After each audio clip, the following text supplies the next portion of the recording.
사람은 이와 같이 우리를 그리스도의 일꾼이요 하나님의 비밀을 맡은 관리인으로 보아야 합니다. 이런 경우에 관리인에게 요구하는 것은 신실성입니다. 내가 여러분에게서 심판을 받든지 세상 법정에서 심판을 받든지 나에게는 조금도 문제가 되지 않습니다. 그뿐만 아니라 나도 나 자신을 심판하지 않습니다. 나는 양심에 거리끼는 것이 없습니다. 그러나 이런 일로 내가 의롭게 된 것은 아닙니다. 나를 심판하시는 분은 주님이십니다. 그러므로 여러분은 주님께서 오실 때까지는 아무것도 미리 심판하지 마십시오. 주님께서는 어둠 속에 감추인 것들을 환히 나타내시며 마음속의 생각을 드러내실 것입니다. 그때 사람마다 하나님으로부터 칭찬을 받을 것입니다. 형제자매 여러분, 나는 여러분을 위하여 이 모든 일을 나와 아볼로에게 적용하여 설명하였습니다. 그것은 기록된 말씀의 범위를 벗어나지 말라는 격언의 뜻을 여러분이 우리에게서 배워서 어느 한편을 편들어 다른 편을 얕보면서 뽐내지 않도록 하려는 것입니다. 누가 그대를 별다르게 보아줍니까? 그대가 가지고 있는 것 가운데서 받아서 가지지 않은 것이 무엇이 있습니까? 모두가 받은 것이라면 왜 받지 않은 것처럼 자랑합니까? 여러분은 벌써 배가 불렀습니다. 벌써 부자가 되었습니다. 우리를 제쳐놓고 왕이나 된 듯이 행세하였습니다. 여러분이 진정 왕처럼 되었으면 좋겠습니다. 그렇게 하여 우리도 여러분과 함께 왕노를 타게 되면 좋겠습니다. 내가 생각하기에 하나님께서는 사도들인 우리를 마치 사형수처럼 세상에서 가장 보잘것 없는 사람들로 내놓으셨습니다. 우리는 세계와 천사들과 사람들에게 구경거리가 된 것입니다. 우리는 그리스도 때문에 어리석은 사람이 되었지만 여러분은 그리스도 안에서 지혜 있는 사람이 되었습니다. 우리는 약하나 여러분은 강합니다. 여러분은 영광을 누리고 있으나 우리는 천대를 받고 있습니다.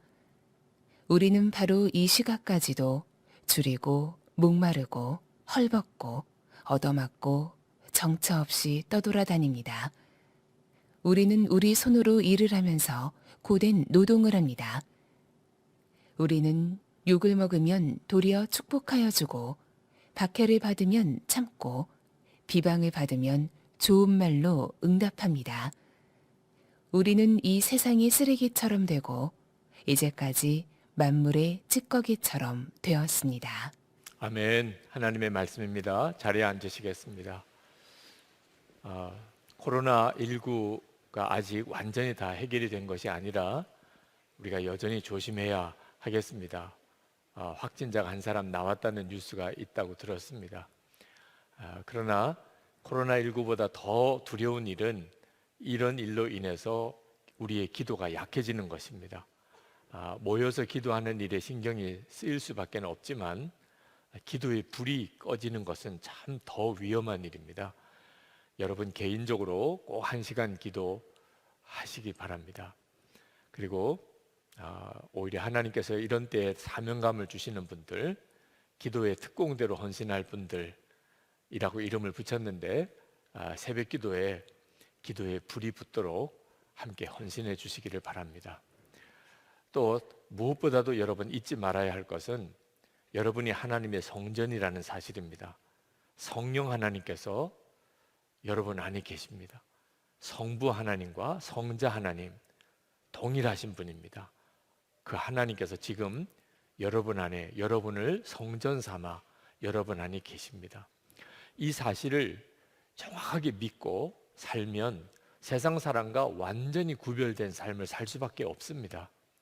그 중에 하나가 다른 사람을 심판하지도 않고 또 누가 심판을 해도 무너지지 않는 사람이 되는 겁니다. 사도 바울이 고린도 교회를 개척을 한 사람입니다. 그런데 고린도 교회 교인들로부터 말도 안 되는 비난을, 심판을 받았습니다. 그런 말을 들을 때 사도 바울이 얼마나 힘들었겠습니까? 왜 이런 일이 벌어졌냐 하면 고린도 교회 안에 파벌이 생겼기 때문에 그렇습니다. 이 당파가 생기는 것은 정말 무서운 일입니다. 이 당파심이 가지는 특징은 사람을 내 편과 다른 편으로 가르는 겁니다. 내 편은 무조건 좋은 사람이고 다른 편은 무조건 나쁜 사람. 이렇게 된 이유는 예수님을 바라보지 못하기 때문에 그렇습니다. 예수님의 종들, 바울이나 아볼로나 베드로나 다 예수님의 종들입니다. 근데 예수님의 종인 사람들, 나는 이 사람이 좋아, 난 이 사람이 더 옳다고 생각해. 그러면서 파가 나뉘어 버리니 그 주인 되신 분은 한 분이신데 이게 기가 막힌 일이죠. 우리가 정말 예수님이 우리 안에 거하시고 그리고 우리 안에 함께 계신 것을 진짜 믿지 못하면 어쩔 수 없이 사람들이 모인 곳이기에 교회 안에도 다툼과 싸움이 생기게 마련입니다. 저는 어려서부터 교회 안에서 자라면서 싸우는 걸 많이 봤습니다. 참 어린 나이에도 이해가 안 되는 것이 그렇게 친하던 분들이 원수가 되고 그렇게 싸우던 분들이 또 어느 날 갑자기 또 무리지어 돌아다니는 거 볼 때 어린 아이들도 참 어른들 이해가 안 된다 그런 생각이 들더라고요. 그래서 교회 안에 정치가 생기는 겁니다. 어쩔 수 없이 교회도 파가 나누어진다고 생각하는 거죠. 싸움이 생기고 그로 인해서 하나님의 영광이 가려워지는 일이 왜 일어나는가? 우리가 하나님의 성전인 것을 그냥 교리로만 아는 거예요. 진짜 하나님이 내 안에 계시다는 것을 믿지 못하는 것입니다. 그런데 참 놀라운 것은 당신이 개척한 교회, 그 교인들로부터 비난을 받고 심판을 받는데도 불구하고 사도 바울이 자기에게는 그게 아무것도 아니라 그렇게 말하는 것입니다. 3절에 보면 내가 여러분에게서 심판을 받든지 세상 법정에서 심판을 받든지 나에게는 조금도 문제가 되지 않습니다. 그뿐만 아니라 나도 나 자신을 심판하지 않습니다. 사도 바울은 어떻게 이런 말을 할 수 있었을까요? 예수님을 분명히 바라보고 있었기 때문입니다. 심판은 주님이 하시는 것이 진짜입니다. 그 주님을 바라보고 있으니까 다른 사람을 심판하지도 않고 누가 심판을 한다고 해서 무너지지도 않는 겁니다. 사도 바울이 비난의 말을 들었을 때 사도 바울은 자기 자신을 돌아보았습니다. 내가 정말 그런 말을 들을 만한 일을 했나? 근데 그렇지 않았습니다. 양심에 조금도 거리끼지 않았다고 그랬습니다. 그렇다고 해서 사도 바울이 자기가 온전한 의인이라고 말하는 것은 아니었습니다. 그런 비난을 받을 일은 하지 않았던 겁니다. 그리고 그것을 자기 안에 계시는 예수님이 아십니다. 그러면 충분하다는 거예요. 예수님이 아시면 됐지. 주님이 다 아시는데 이건 정말 대단한 고백입니다. 여러분, 사람의 심판보다 정말 무서운 게 주님의 심판입니다. 주님 보시는 앞에 괜찮습니다. 그러면 괜찮다는 거예요. 4절에 보면 나는 양심에 거리끼는 것이 없습니다. 그러나 이런 일로 내가 의롭게 된 것은 아닙니다. 나를 심판하시는 분은 주님이십니다. 나를 심판하시는 분은 주님이십니다. 이 고백이 사실 사람의 심판보다 더 두려운 것이죠. 근데 그 앞에서 거리낌이 없으면 심판을 누가 해도 무너질 이유가 없습니다. 시간만 지나고 나면 하나님이 다 바로잡아 주실 것입니다. 오해가 있으면 다 밝혀주실 겁니다. 굳이 지금 그것 때문에 변명하고 그것 때문에 흔들릴 이유가 없습니다. 제가 목회하면서 가장 힘든 것이 이런 근거 없는 오해, 비난을 받을 때입니다. 실제로 그런 비난을 꽤 많이 듣는 자리에 있습니다. 매일 이렇게 컬럼을 쓰는 목적은 예수님을 바라보자고 함인데 왜 거기에 그런 비난의 글들이 달리는지 때때로는 참 난감할 때도 있습니다. 그게 괜찮다고 말할 사람이 어디 있겠어요? 내가 잘못한 것을 누가 지적한 것도 쉬운 일은 아닌데 내가 하지도 않은 잘못을 비난받을 때는 정말 마음이 무너지지요. 그런데 그것도 시간이 지나고 보니까 유익함이 있더라고요. 우선은 저 자신을 철저하게 돌아보게 됩니다. 누가 나에게 어떤 비난의 말을 했을 때 내가 그런 비난을 받을 만한 일을 혹시 한 거는 없을까 돌아보게 돼요. 잘못한 게 느껴지면 바로 고백하고 회개하면 되죠.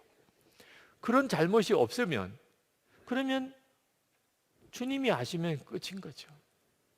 더 기도하게 되고 그리고 주님께 더 가까워지게 되더라. 사람의 칭찬과 비난에 연연할 게 아니구나 하는 걸 깨닫게 되고 그리고 주님을 더 사모하게 되니 근거 없는 비난조차도 어떤 때는 유익을 주더라고요. 실제로 교회 일을 열심히 하고 또 교회에서 어떤 중한 직책을 맡은 분들 중에 어떤 사람의 말 한마디 때문에 속절없이 무너지는 사람들을 많이 봅니다. 내가 왜 이런 말을 듣고 해야 돼요? 왜 내가 이런 말을 들어야 됩니까? 아주 막 흔들리고 어떤 분들은 스스로 자책해서 무너지는 사람들도 있습니다. 이유는 하나입니다.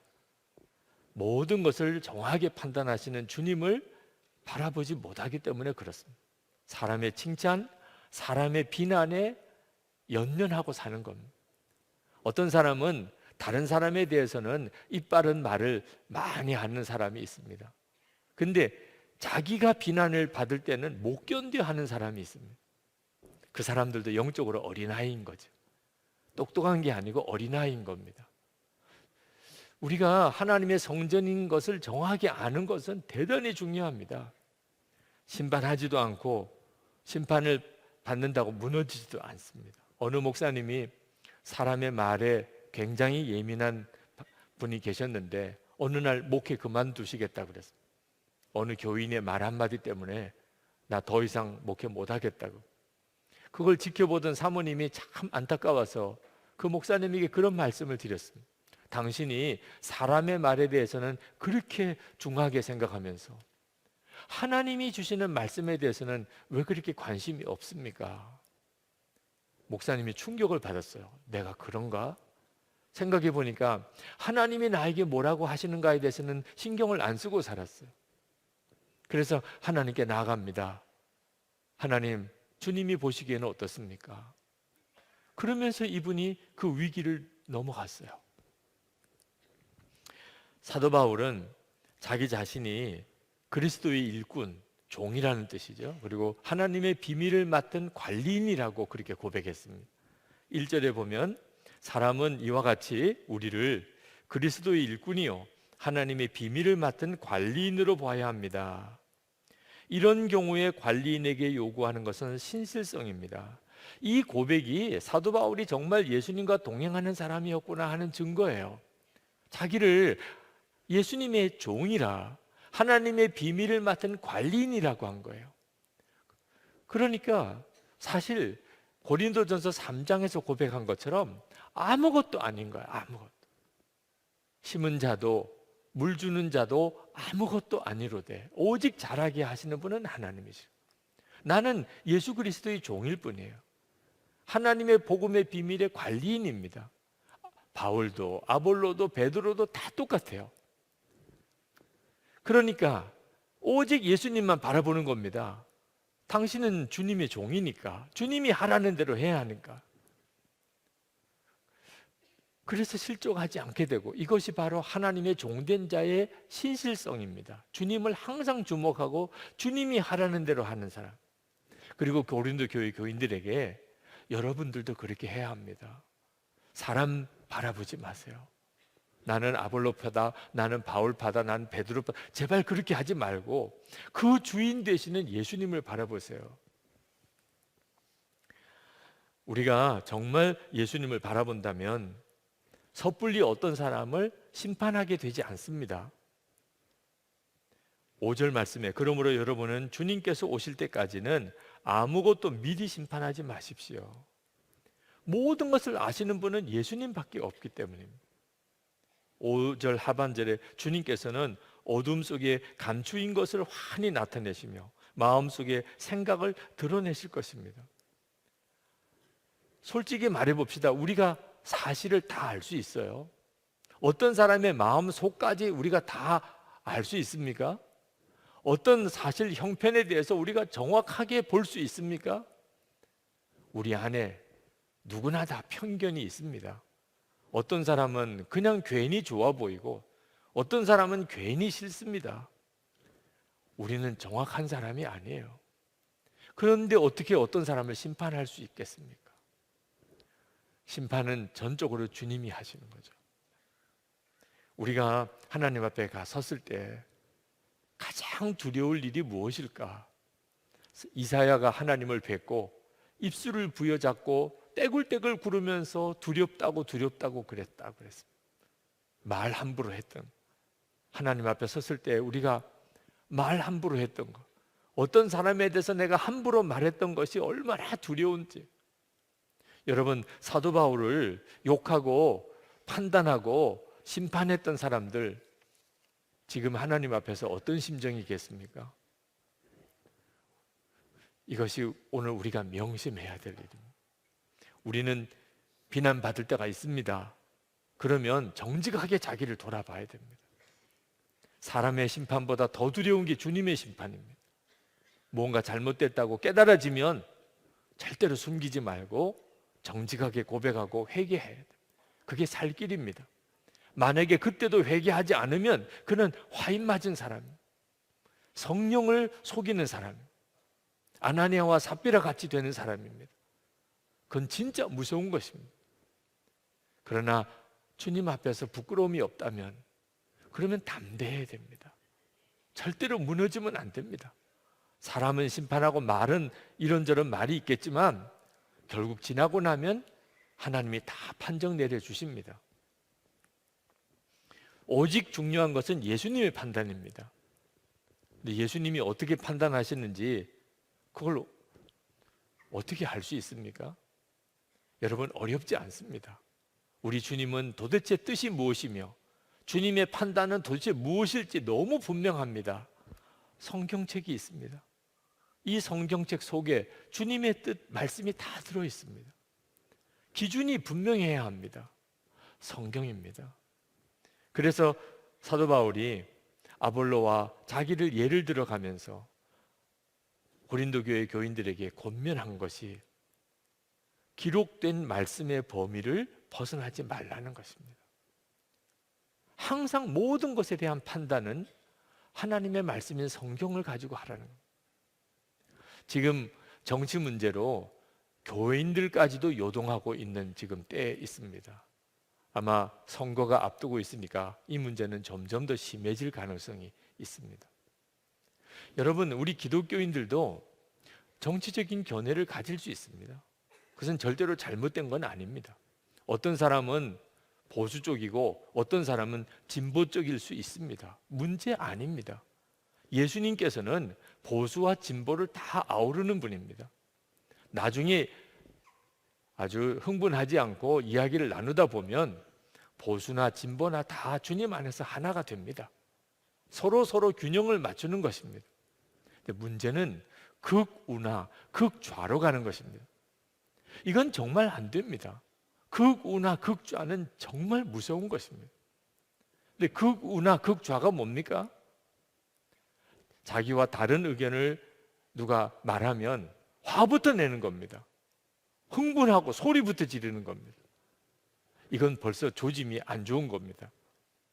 내 편은 무조건 좋아 보입니다. 나하고 다른 편은 무조건 나쁩니다. 이건 벌써 정도를 넘어선 겁니다. 어떤 목적을 이루기 위해서 좀 수단과 방법은 좀 잘못되어도 괜찮다. 이건 진짜 무서운 생각입니다. 완전히 마귀에게 속는 겁니다. 하나님의 성전된 사람, 예수님이 그 마음에 거하시고 그 사람이 왕이 된 사람은 그렇게 할 수가 없습니다. 여러분, 여러분이 만약에 이런 경향으로 흐르고 있다면 반드시 바로 잡아야 합니다. 성경은 기록된 말씀의 범위를 벗어나지 말라고 그랬습니다. 성경은 도대체 뭐라고 기록을 하고 있습니까? 하나님께서는 우리를 화목하게 하는 직분을 주셨다고 말씀했습니다. 고린도후서 5장 18절에 그가 그리스도로 말미암아 우리를 자기와 화목하게 하시고 또 우리에게 화목하게 하는 직분을 주셨으니, 우리는 하나님과 원수였습니다. 그런데 하나님께서 우리를 위해서 독생자를 주셔서 십자가에 죽게 하시고 우리 위에 피 흘려 우리의 죄를 속죄하시고, 그리고 우리를 하나님 자녀 삼으셨습니다. 하나님과 우리 사이를 화목하게 하셨어요. 이것이 우리가 받은 은혜예요. 그런 은혜를 받았고 그 예수님이 지금 내 안에 거하시는 게 그게 사실이라면 우리도 화목하게 하는 일을 해야 하는 것입니다. 그래서 화목하게 하는 직분을 주셨다는 겁니다. 여러분, 하나님의 성전된 사람도 정치에 대한 의견은 가질 수 있습니다. 누구나 다 자기 의견을 편안하게 말할 수 있어야 합니다. 말도 못하는 분위기를 만들면 안 됩니다. 사람의 눈치를 보고 자기 말을 제대로 못하는 것은 이건 무서운 사회가 되는 겁니다. 민주주의는 누구든지 자기 의견을 말할 수 있는 사회입니다. 그 민주주의를 우리가 얻기 위해서 얼마나 많은 희생을 치르고 어려움을 겪었습니까? 이제 겨우 자유민주주의 시대에 살고 있는 겁니다. 그러나 교회 안에서는 기준이 있어야 합니다. 무슨 기준입니까? 하나님의 말씀입니다. 하나님의 말씀이 항상 기준이어야 합니다. 이 기준을 무시하면 그러면 교회를 깨트리는 자가 됩니다. 하나님의 말씀에 근거해서 이것이 옳은 것 같다. 하나님의 말씀에 근거해 보니까 이렇게 해야 되는 것 같다. 하나님의 말씀이 그렇다면 받아야 합니다. 물론 나라를 걱정하는 분들이 계시다고 들었습니다. 기도해야 되는 문제고, 안타까우니까 그러니까 말을 자꾸 하게도 되죠. 영상도 막 보내기도 하고, 심정은 충분히 이해가 됩니다. 그러나 같은 교인들 사이에 우리 더 이상 이런 이야기 하지 말고 이런 건 보내지 않으시면 좋겠습니다. 그러면 절제할 줄 알아야 됩니다. 예수님께서 왕이신 사람은 절제할 수 있는 열매가 있어야 합니다. 막 속이 안타까우면 그래서 기도하라고 하는 거 아니겠습니까? 역사를 주관하시는 분은 하나님이십니다. 사람이 아무리 세력을 가진 것 같아도, 아무리 수가 많은 것 같아도 역사는 하나님이 움직이십니다. 그래서 우리에게 기도에 축복을 주신 거 아닙니까? 그래서 기도하는 거죠. 고린도 교회 지도자들은 아주 교만하고 스스로 자기가 모든 걸 다 안다고 생각하고 자기를 자랑했습니다. 7절에 보면 누가 그대를 별다르게 보아줍니까? 그대가 가지고 있는 것 가운데서 받아서 가지지 않은 것이 무엇이 있습니까? 모두가 받은 것이라면 왜 받지 않은 것처럼 자랑합니까? 모든 걸 다 하나님으로부터 받아놓고서도 마치 그게 자기 것인 것처럼 자기를 높이고 자랑하는 사람, 그리고는 판단하고 심판하는 역할을 합니다. 그건 하나님만이 하시는 일. 자기가 왕이 된 것처럼 그렇게 행세하는 사람들, 이건 정말 무서운 죄입니다. 8절에 여러분은 벌써 배가 불렀습니다. 벌써 부자가 되었습니다.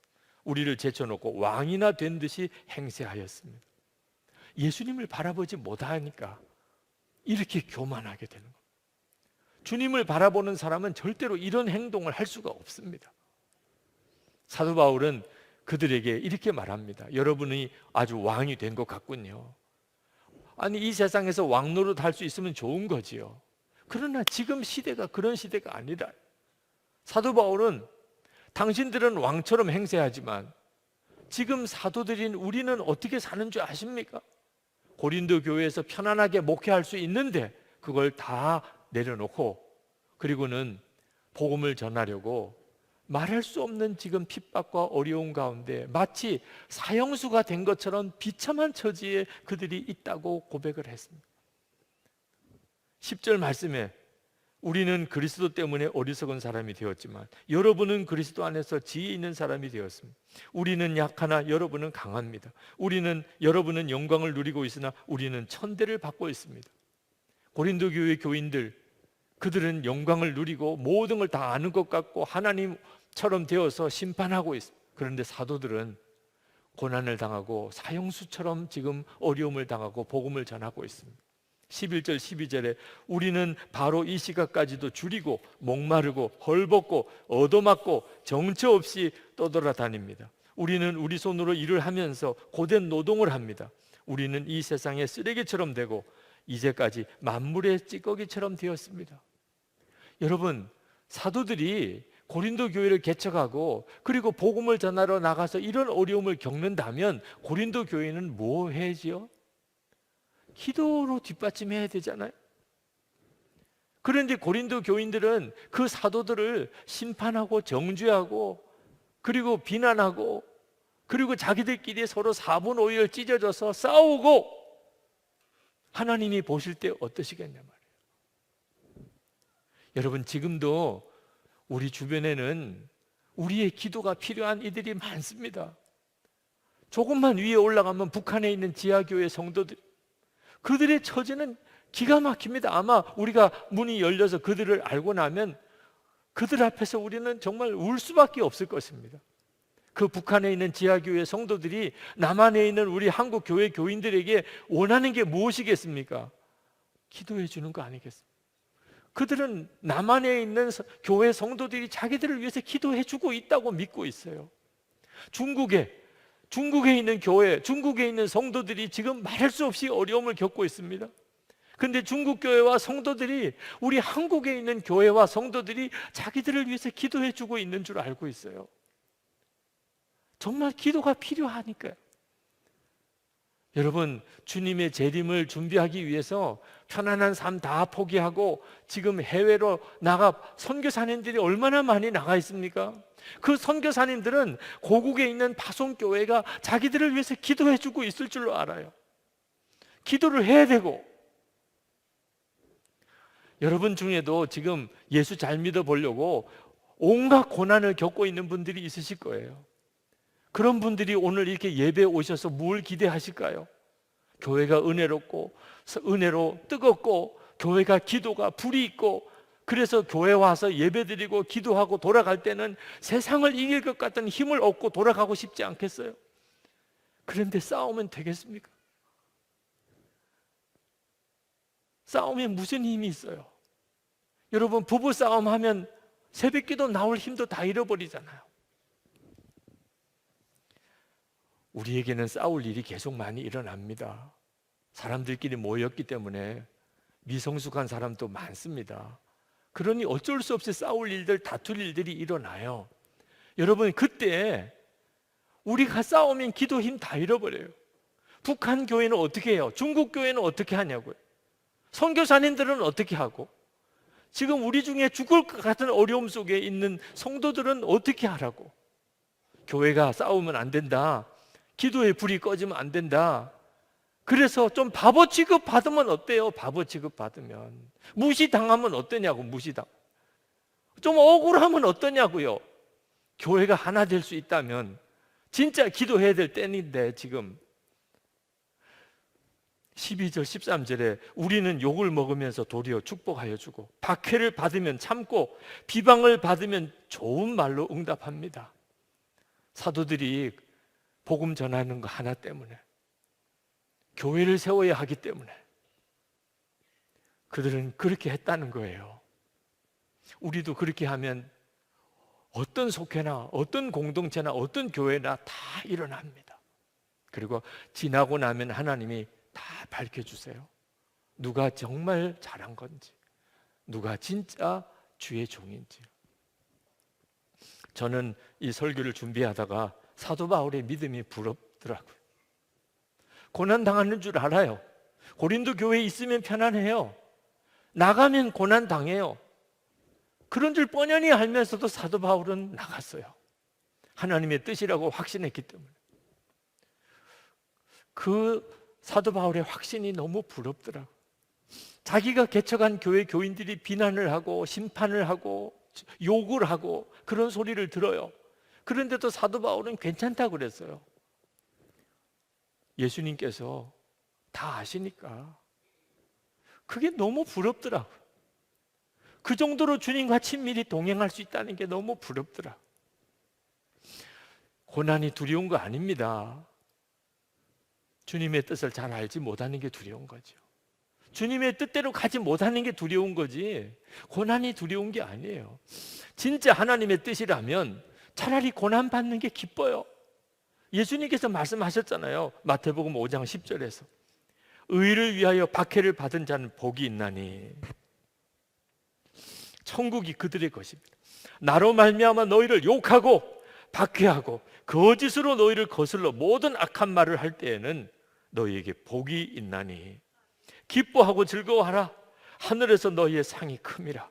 너희 전에 있던 선지자들도 이같이 박해하였느니라. 모세도 그 이스라엘 백성들이요 얼마나 모세에게 못되게 했는지요.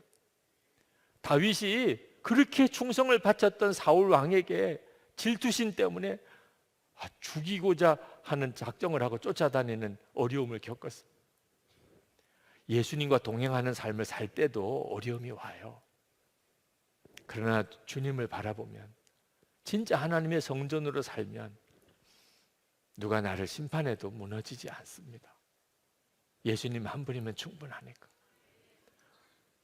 오늘 이 시간 여러분의 가정, 여러분의 일터, 여러분의 교회 생활에서 시험들 일은 계속 일어나고 또 별의별 말들 들을 때도 있습니다.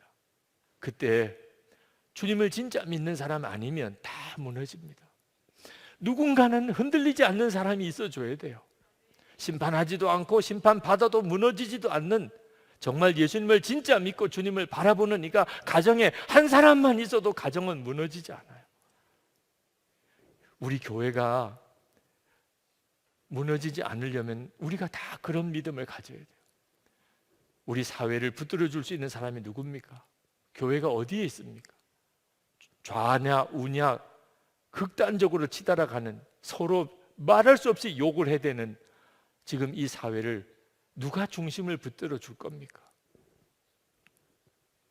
우리 시간 기도하십시다. 하나님, 제 마음의 중심의 눈을 열어 주님을 바라보게 해주십시오. 예수님 한 분이면 진짜 충분한 그 믿음을 주셔서 내가 함부로 다른 사람을 판단하지도 않고 또 억울한 말을 들었다고 무너지지도 않게 해 주옵소서.